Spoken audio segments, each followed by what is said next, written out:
A very good evening to everyone. This is Shubham. Welcome back to Medical Concepts. So in this video of this playlist, we are going to talk about the reproductive system pathology, and after that we will try to look over the sepsis. So let's start with the reproductive system pathology first. So starting with the very first question, histological examination of the uterine mucosa, detects sinus glands. And what kind of sinus glands? Sawtooth and corkscrew like. Extended excrescences of the stroma with the proliferation of the cells. What is your diagnosis? So this is clear-cut question. We have already discussed about this question in some previous video, in the initial videos of this playlist. So please go through that, or some of you who have already watched all the parts of this playlist, so you must have an idea about this question, so what I'm talking about. So here they are saying the first of all uterine mucosa, uterus, and you know the innermost layer of the uterus, that is the endometrium. Yes, very good, endometrium. And inside the endometrium, they are saying, in that uterine mucosa, they are saying there's some kind of sinus glands. So sawtooth and the corkscrew like appearance is there. So look at the diagram which I have inserted for you guys. So look, on the right side, this is the normal one, this is the normal. So this is the normal one. So here you can see that this can be the parametrium, outermost layer, which I'm highlighting right now. This bigger chunk is the myometrium, right? This bigger chunk is the myometrium, and the innermost layer which you can appreciate over here, this one I'm talking about right now, this is your endometrium. This will be the endometrium layer. Now what I'm trying to say is that, in this image, let me remove the markings for you guys so that you can really appreciate what it looks like normally. So this is the normal. Now look at the left side. Now in the left side, you can easily figure out that these kind of cells I'm talking about, the corkscrew like appearance, isn't it? Corkscrew like appearance you can pick out over here. These are the corkscrew like appearance, which you can see right now on your left image. That is the endometrial hyperplasia, which means the innermost layer of the uterus is suffering now, and it is having the hyperplasia. The glands of this layer is undergoing the hyperplasia process, and if any kind of hyperplasia process is happening for a longer period of time, it may lead to what? Cancer. It may lead to cancer eventually. So in this case also, if endometrial hyperplasia will persist for a longer period of time, usually it is seen in the postmenopausal woman. And it has been seen most commonly that endometrial carcinoma is a form of the 6th or 7th decade woman, which means that they have crossed their 50 years of age period, and most of them are not having the periods at that time, so they are the postmenopausal women. Endometrial carcinoma, they will be presenting with the dysmenorrhea or menorrhagia. So here endometrial hyperplasia is there. Why? We can see that endometrial glands are having the corkscrew kind of appearance, and sawtooth appearance. So how the sawtooth looks, it's very easy to figure out. This kind of thing, right? And here also you can figure out that I'm talking about this one. So this is the sawtooth appearance. So nothing surprising in that. So your answer will be very, very clear: glandular endometrium hyperplasia. So we have already discussed about that in some videos, so I hope you got the answer. So that was a easy one, I guess. Moving on to the next question, 163. A patient had an operation on the uterine tumor. So this female patient had an operation on the uterine tumor. She was having some kind of tumor on in the uterus. She removed so surgeon removed that tumor from the uterus. A macro specimen is a spongy motile node in the myometrium region. Histological examination detects giant light epithelial cells, among which many dark polymorphous ones. Stroma is absent in this case, and vessels are looking like lumens covered with the tumor cells. So vessels are looking like lumens covered with the tumor cells. Multiple hemorrhages are detected. How can we term this tumor? So look guys, they gave you some hint. I will say that they were talking about the uterine tumor. So this female patient was having the tumor in the uterus. Surgeon removed the uterus, and in the autopsy what they actually removed, not in the autopsy, actually when they removed the tumor, and in the pathology lab what they have discovered, that this tumor was invading into the myocardium layer. Sorry, not myocardium, that is the myometrium. We are talking about the uterus right now. So myometrium layer. So in those things microscopic findings are given. Histological appearance, that is the microscopic findings, which we can see that giant light epithelial cells and the polymorphous cells. Okay, so they are the part of trophoblast or the syncytial trophoblast.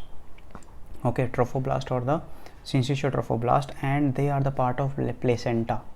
So trophoblast and syncytial trophoblast, they are seen in the placenta tissue, and placenta, we know that what is when there will be the formation of placenta. There will be the formation of placenta whenever there will be the fusion of male and female gamete, and then fertilization happens, and then embryo will be implanted into the myometrium layer. Okay, implantation occurs in the uterus, and after that placenta formation will be happening. If there is some kind of formation, which means there is a discovery of these light epithelial cells and the polymorphous cells. Okay, so these cells are the typical findings of the placenta. And if they are talking about the tumor, they didn't mention about which kind of tumor they are talking about. They just mentioned about the uterine tumor. It can be any kind of tumor, so you need to find out which kind of tumor they are talking about. So we are having two things, that giant light epithelial cells and the dark polymorphous cells over here. Stroma is absent. So these kind of cells are found in the syncytial trophoblast or the cytotrophoblast, which are the part of placenta. Okay, so I will say that this is some kind of tumor of the placenta in a simple words. So here with the options, I will go with the first one, that is a chorioepithelioma. So chorioepithelioma is a tumor of the epithelial cells of the trophoblast of the placenta. Okay, so this is a placental tumor basically. So your answer will be the chorioepithelioma. Fine, chorioepithelioma. So basically it is a placental cell tumor. Which one? Trophoblast cell tumor. Okay, fine. Moving on to the next one, microscopic examination of the umbilical vein of a newborn who died of intoxication detects diffuse inflammatory infiltration of the wall. Okay, fine. So they were talking about the umbilical vein of newborn. Fine. Due to intoxication, this unfortunate newborn died. Now there is a detection of the diffuse inflammatory infiltration of the wall. Its lumen is obliterated by a thrombus. Its lumen is obliterated by a thrombus with numerous neutrophilic leukocytes and the karyoraxis signs and the bacterial colonies. So you know guys, if in the umbilical vein, let's say this is the umbilical vein. Okay, a very simple diagram. This is the umbilical vein, and let's say there was some kind of thrombus. Let's say this was a thrombus. Now what this thrombus is doing, that it is obstructing the way. It is obstructing the way of the blood, isn't it? It is obstructing the way of the blood. So here very less blood or no blood will be able to flow in this umbilical vein due to this thrombus. So this is the thrombus. Now what will happen is that due to that situation, neutrophilic leukocytes and karyoraxis happened. Karyoraxis means there is a nucleus rupture kind of thing. So bacteria will start to develop over there. Neutrophils is the first WBC which comes actually whenever there is some kind of inflammation going on, isn't it? And after that, due to the process of chemotaxis, you know all that thing, that due to the process of chemotaxis, all other WBC will be coming over there, but the first WBC which will be appearing in the process of inflammation, that will be the neutrophil. Over here in this case also we are having the neutrophilic leukocytosis, and the bacterial colonies are developing due to that. So this patient died, this newborn died due to intoxication. Whenever we are talking about the intoxication, in this case it is very clear because they have already mentioned about the bacterial colonies. So this is the bacterial intoxication. Why is it happened? Because there was a thrombus obliteration in the umbilical vein. Due to that obstruction, various kind of neutrophils will be appearing now. Various kind of neutrophil, let's say these are the neutrophils, and some kind of macrophages will appear after that, so various kind of bacteria is appearing because of this stasis of the blood, right? Now due to that intoxication will happen, and due to the intoxication this newborn died. So this is the case of what? Sepsis. Okay, this is the case of sepsis, which means bacteria is persisting inside the blood, that we call that condition as sepsis. So this is the case of sepsis due to this thrombus obliteration. Okay, so here they gave the option of, like, look at the D option, septic lysis. Okay, so this is the option which should be correct over here, that is the septic lysis. So due to the thrombus obliteration, there is a infiltration of the bacteria. Neutrophils will be appearing because of that bacteria, because that will cause the inflammation and all these things. But as newborn, there will be the immunocompromised system already, so this newborn will not be able to survive, and due to the sepsis situation. So this is the septic lysis. Okay, the choice looks awkward, but what to do? So that's the case. 165, autopsy of 50-year-old woman who died of uremia. Now uremia I have discussed many times, that if the urea, which is the content of the urine, if it is appearing inside the blood circulation, then we call this condition as uremia. Mainly in these patients, kidney is not working well. So has shown adenoma of the parathyroid glands. Now adenoma of the parathyroid glands, which means there is a tumor in the parathyroid glands, and if there is the tumor in the parathyroid gland, you can understand that what is the function of the parathyroid gland? To release the parathormone. So if there is a tumor in the parathyroid gland, parathormone levels will be increasing inside the blood circulation. So what will be happening due to that? PTH, high level of PTH will be seen. And due to that, high level of calcium will be seen in the blood, right? So that will be the case over here. So let's read further. Deformation of the limbs happened, spinal column and ribs. The bones are soft on incision. They are increased porosity. You must have heard about the osteoporosis term. So which means the bones are getting porous. Okay, so bones will be having the cavities like formation. Okay, that is a porous formation with tumor like nodules which have motile. Why there is a formation of porous like substance in the bone? Because look, as I said, high level of PTH, high level of serum calcium. Why there is high level of serum calcium? Why the hypercalcemia is happening? Because parathormone function is to stimulate the osteoclast cells of the bone. So bone will start to destroy, and whatever amount of calcium was present in it, it will start to throw it into the blood circulation. So bones will becoming weaker and weaker, and that's why porous formation of the bone will be seen. Okay, I hope you got the point. So that's why porous bones, so bones will be becoming very weak, and they will be having high chances of fracture and all those things, right? So bones are becoming soft, that's why they are saying. And porosity, tumor like nodules are seen over here, and which have mottled look and contain cystic appearance. Microscopic examination detects a noticeable change of the bone structures. Obviously bone will be suffering over here mostly, and focuses of lacunar resolution of osteal and fibrous tissues.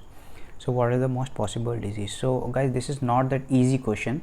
We are saying that hyperparathyroidism is happening, hypercalcemia will be happening, and bones will be becoming weaker and weaker due to the bone destruction, because calcium will be start migrating from the bone into the blood circulation. But the question is not that easy, because you must know that term, because they didn't give the option of hyperparathyroidism or hypercalcemia. Okay, in that case it would have been much easier for you guys to crack this question, but I would say this is a difficult one.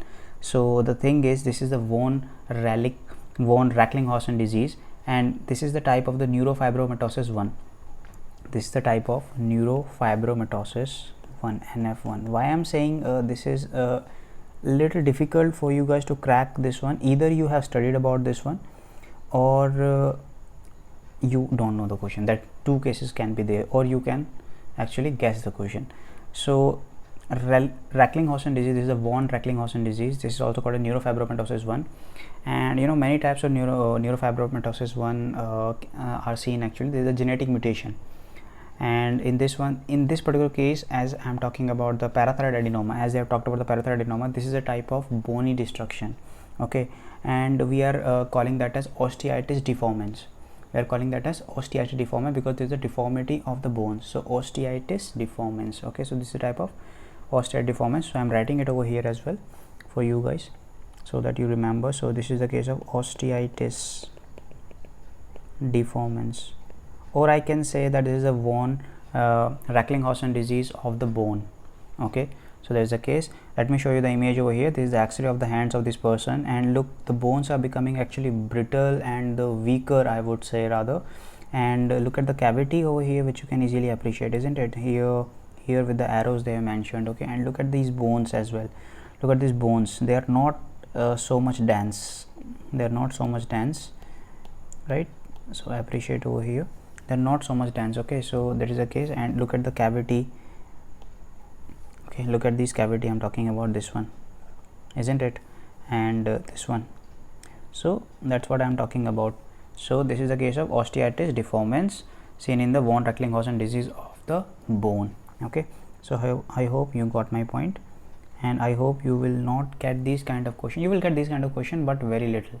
Okay, for an example, in total 2 or 3 questions might appear in the paper, but rest of the questions will be coming from that part which you have studied. Why I'm saying this is a harder one, because this kind of question you usually study in the medicine part, and medicine is not covering till the 3rd year. Medicine you will start to cover from the 4th year onwards. So that's why this is beyond the scope. And in your books also, in your textbook also, they didn't explain about the von Recklinghausen disease. Okay, so that's why it is somewhat beyond the scope, I would say.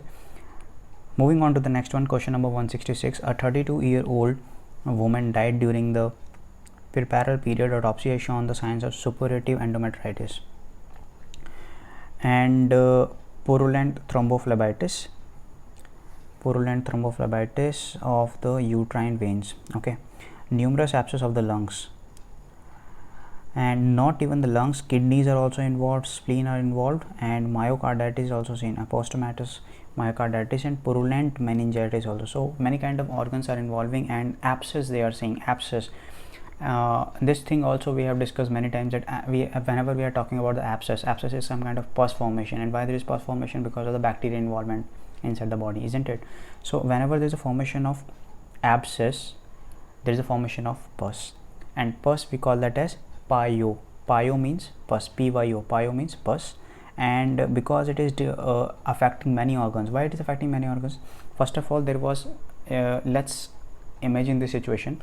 Some kind of patient had the abscess inside the lungs, then from the lungs it comes into the some of the bacteria, it comes into the hematogenous way, I would say that in the blood circulation simply, and through the help of blood circulation it will start going into the kidneys, then the liver, then the myocardium and all these things. So what way of spread? That is a hematogenous way of spread. So I would say that bacteria is taking the way of the blood. So emia means blood, and as I'm saying bacteria, so that's a sepsis. So septicopyemia, isn't it? Septicopyemia. So sepsis, bacteria which is causing the pus formation, because they are talking about the abscess, that will cause the pyo, and emia because many organs are involved. With the help of blood circulation, bacteria is moving. So septicopyemia.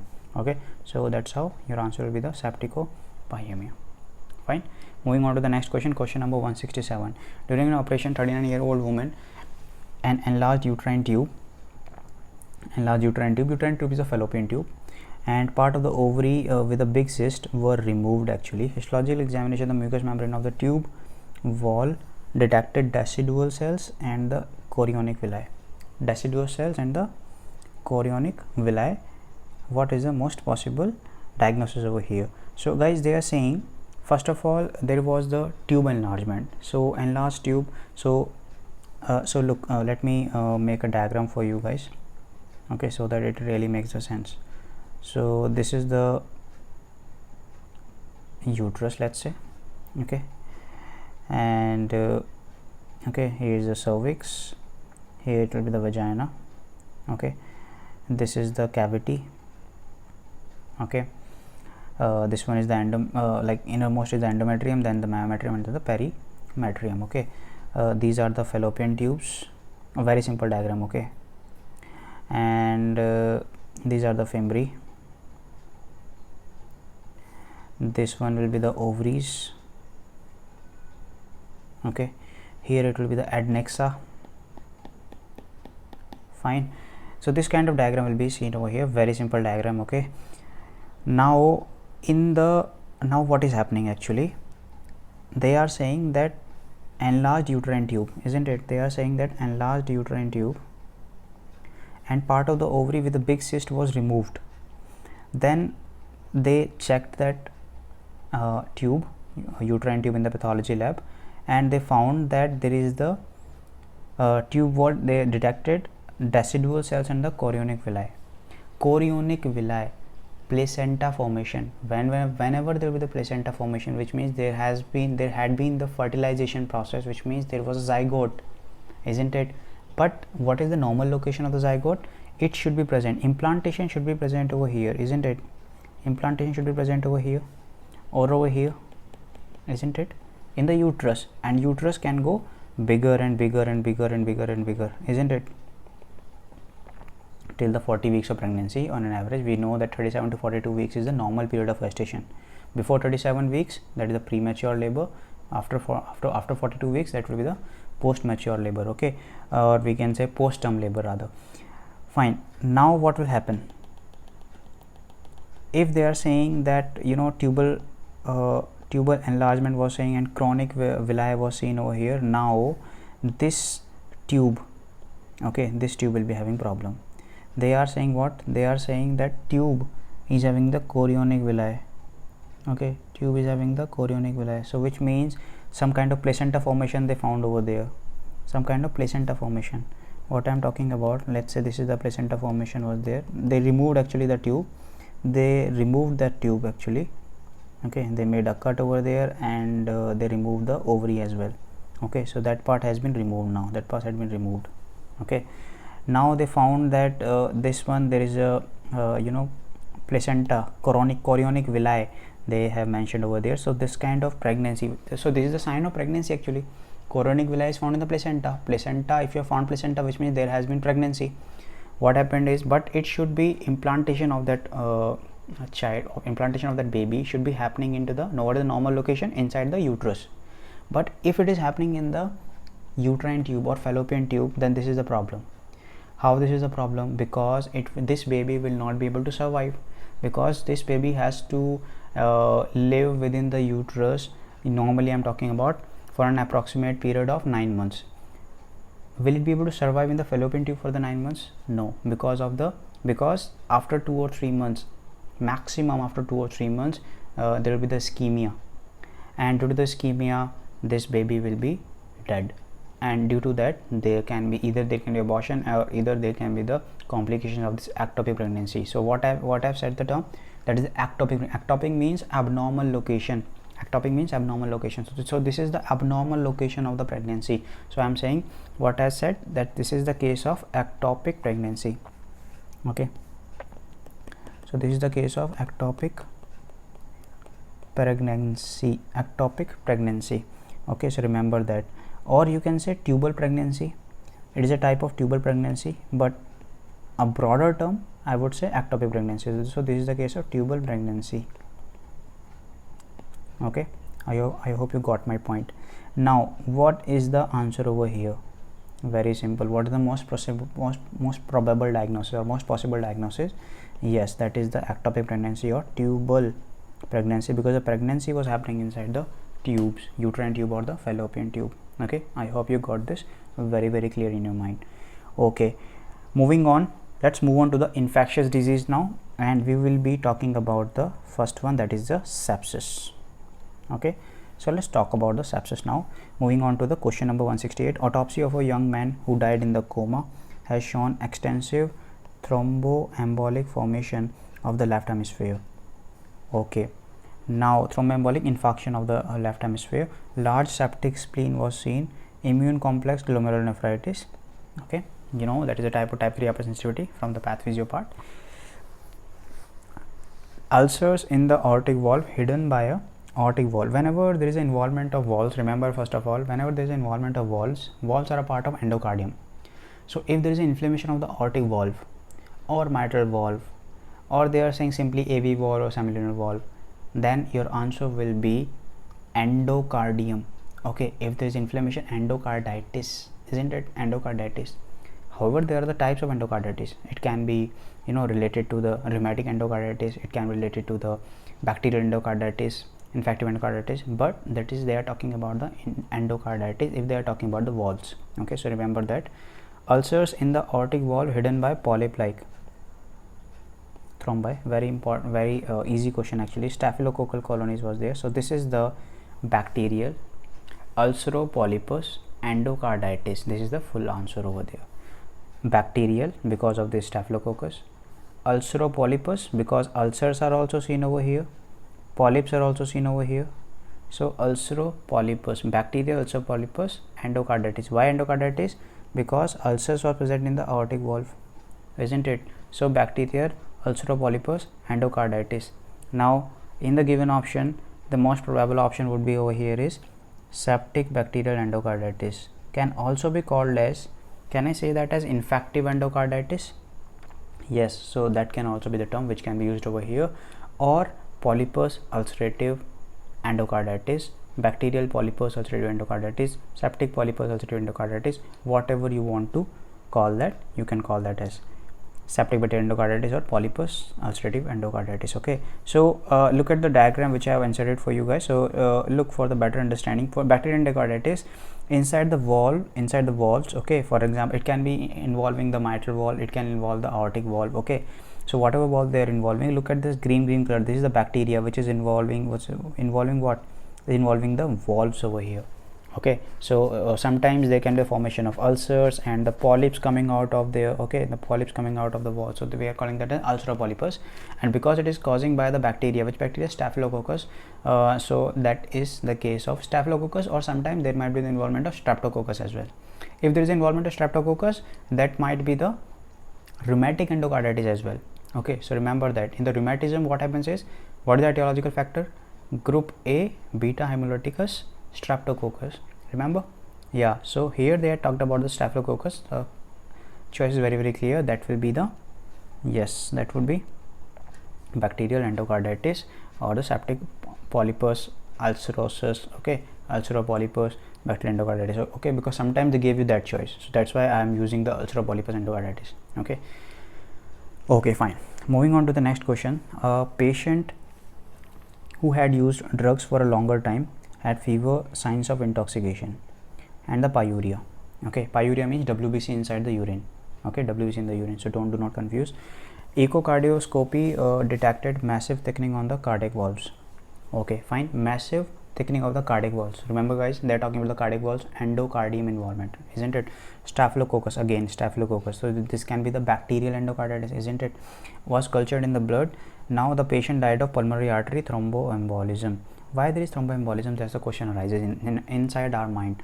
So the thing is, look, I will use the diagram again. Because the diagnosis is same thing. Look, sometimes what happens is, because heart is contracting every time. If the heart is contracting, our valves are also working, and the valves are working. This is the case of septic endocarditis. So what happens is, whenever these kind of valves are moving, sometimes there can be the detachment of this bacteria. And it might flow into the aorta, and from the aorta it might go into the blood circulation. And cause thromboembolism. Okay, in our case it is causing thromboembolism where? Inside the pulmonary artery.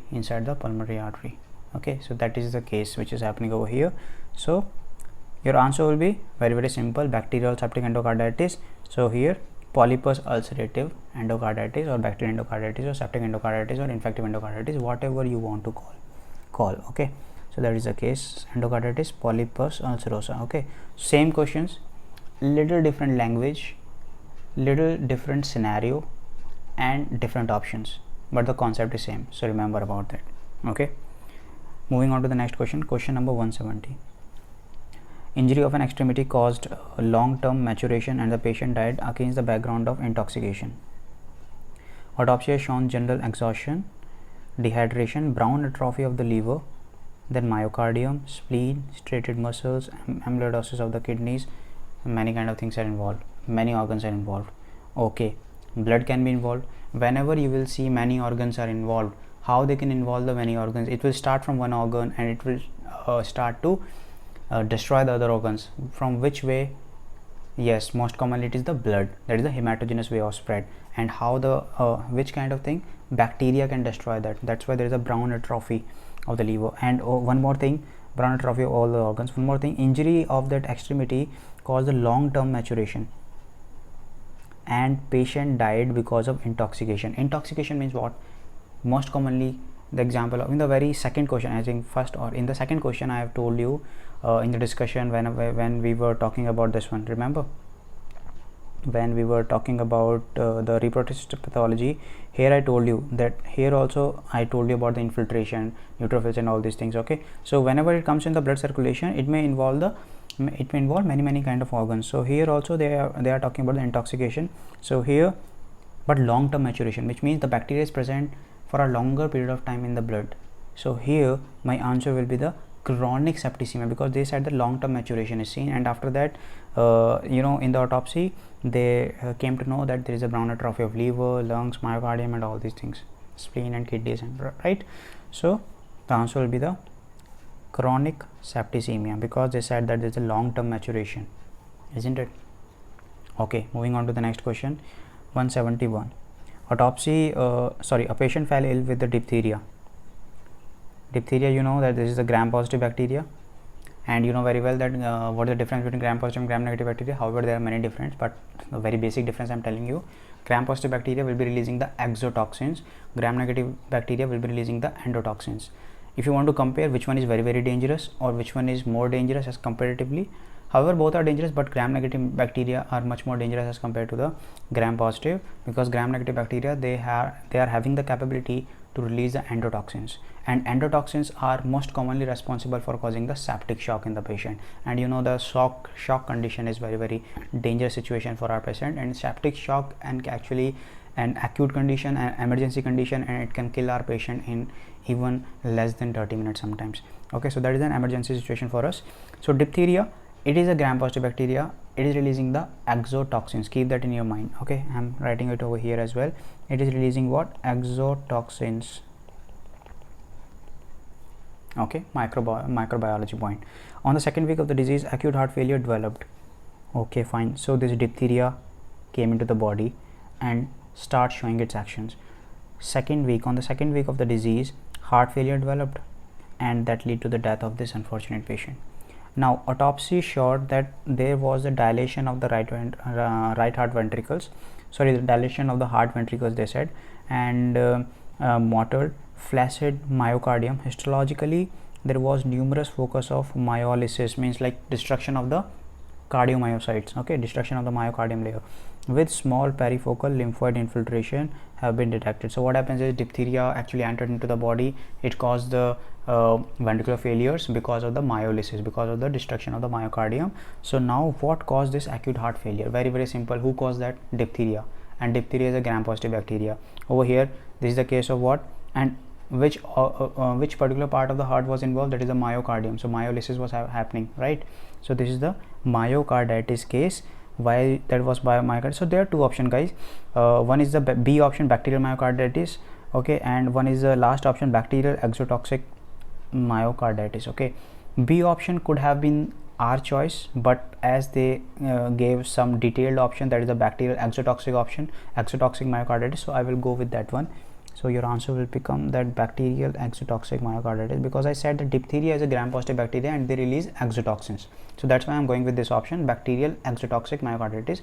However, if they will not give this option, then you might go with the B option, that is the bacterial myocarditis. Okay, I hope you got my point over here. Let's go on to the next question.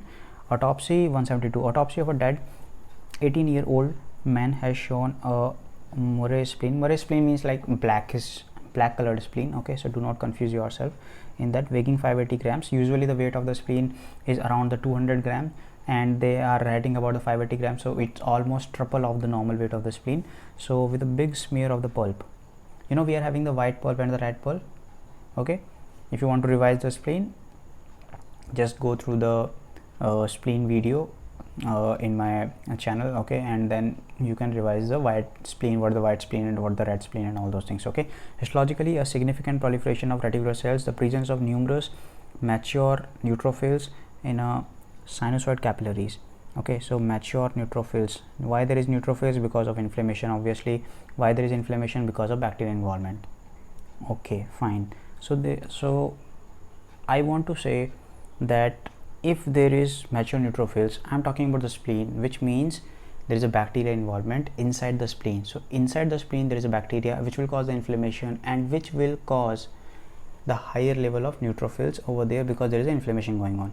As I said earlier, that first WBC which will be appearing inside the at the site of the inflammation, I would say that will be the neutrophil. Okay, so here also mature neutrophils in a sinusoid capillaries have been diagnosed. And how can we term such spleen? Very simple, that is the there is an inflammation of spleen going on due to the bacteria, so I will say that is the septic splenitis, inflammation of spleen due to bacteria, so that is the septic splenitis. Okay, so I hope you got this one as well. So we have talked about the reproductive system pathology and the sepsis, and that was about the little detailed discussion. I took some time, I know, but that was important to cover all the aspects regarding these topics, so that you are having better insight to solve other questions as well. So I hope you enjoyed the discussion. I hope you are enjoying other videos as well in the playlist. If you enjoyed the discussion, please hit the like button, please share it with your friends, make sure you subscribe the channel, and thank you for watching this video. I will see you in my next video. Thank you so much. Bye.